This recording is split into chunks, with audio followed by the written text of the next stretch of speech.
The Thorne estate had been the crown jewel of Ridgefield for over 50 years, a sprawling property perched atop the hillside, wrapped in wrought iron fences and lined with cherry blossoms that never bloomed right. It was a house that had seen ballrooms echo with laughter, wine spilled on velvet rugs, and billion-dollar business deals sealed with a single handshake.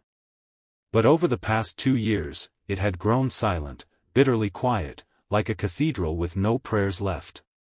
It wasn't the kind of place most people left. Not willingly. But by now, over 37 hired professionals had bolted from the Thorne estate in fear, rage, or tears, some combination of all three. Some didn't even make it an hour.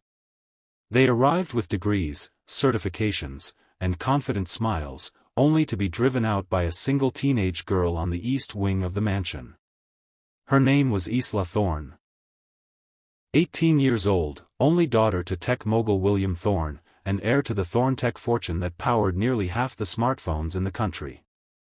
At first glance, she seemed like the dream of every father and every media outlet, gifted, striking, charismatic, with a laugh that once graced red carpet interviews. Then came the night 2 years ago. A night no one was allowed to talk about. All anyone knew was that Isla went missing for 3 days. When she was found in an abandoned warehouse on the edge of the city, she wasn't the same. She didn't speak. She didn't smile. She didn't return to her prestigious private school. She never left the east wing of her home again.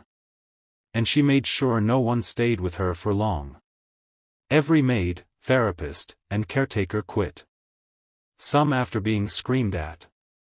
Others after having objects hurled at their heads. One woman filed a police report after Isla wrote something threatening on her bedroom mirror in red lipstick.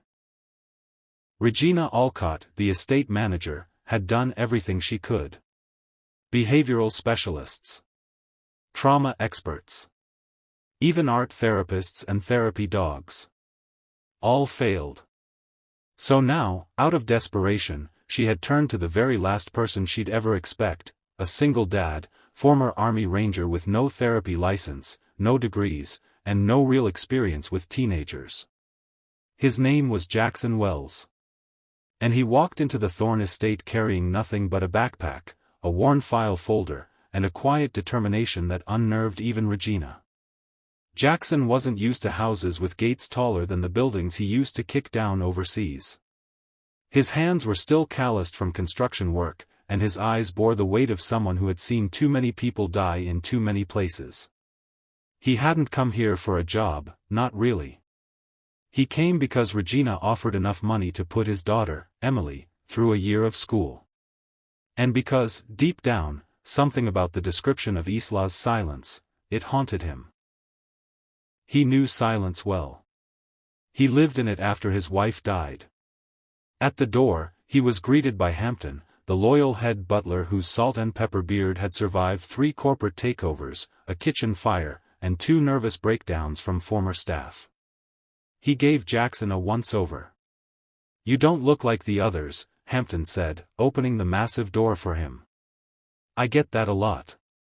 Just know what you're walking into." "I've walked into minefields," Jackson replied, "can't be worse than that." Hampton almost smiled. Almost. Regina met Jackson in the drawing room, arms crossed tightly over her clipboard. Her tailored pantsuit looked like it cost more than Jackson's truck. "I told Mr. Thorne this was a mistake," she said without pleasantries. "But he overrode me. Said you were unconventional, and that's what Isla needs." Jackson sat down calmly.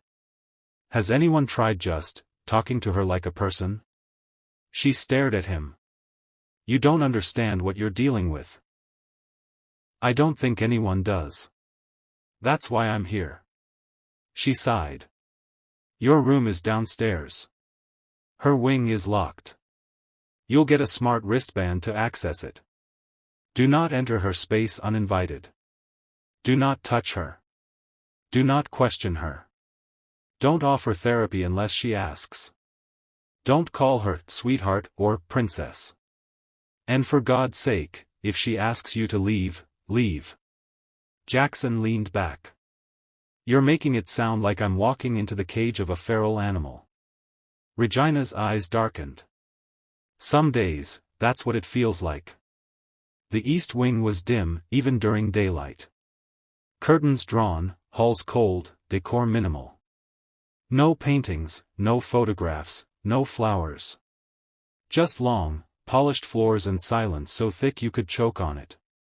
Jackson walked until he found a door with gold initials carved at the top, IT. He knocked. Nothing. He knocked again. Still silence. "Miss Isla," he said gently, "I'm Jackson. I'm not here to clean. Or to analyze. Just here to be someone who doesn't run."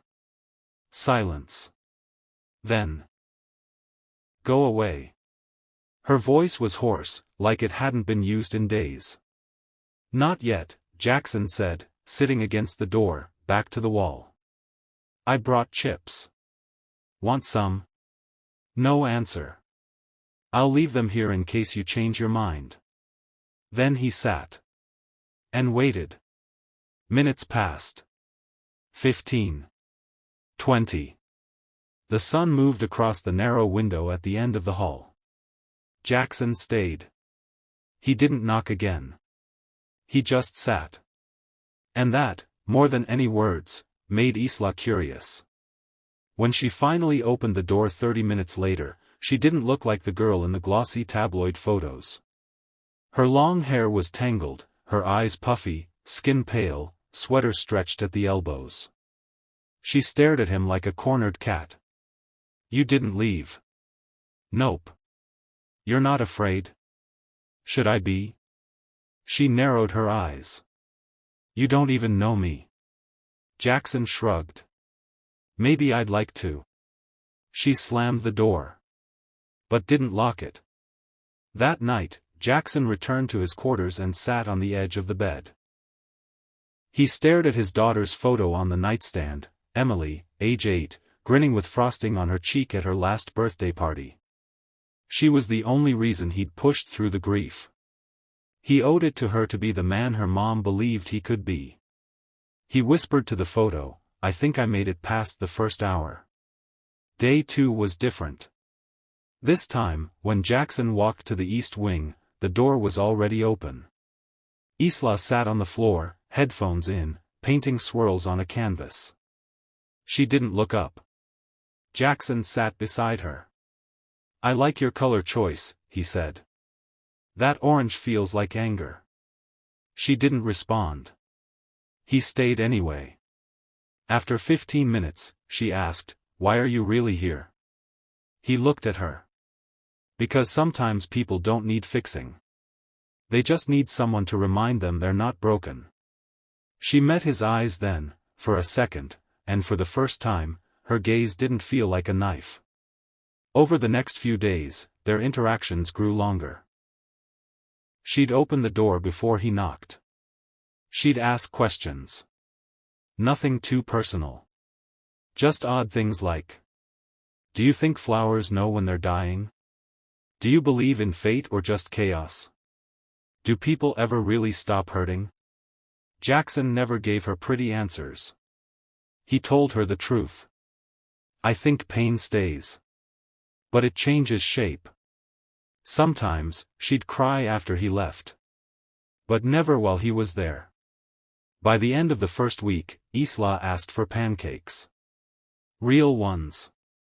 Not the gluten-free, low-sugar kind the nutritionist left in her fridge.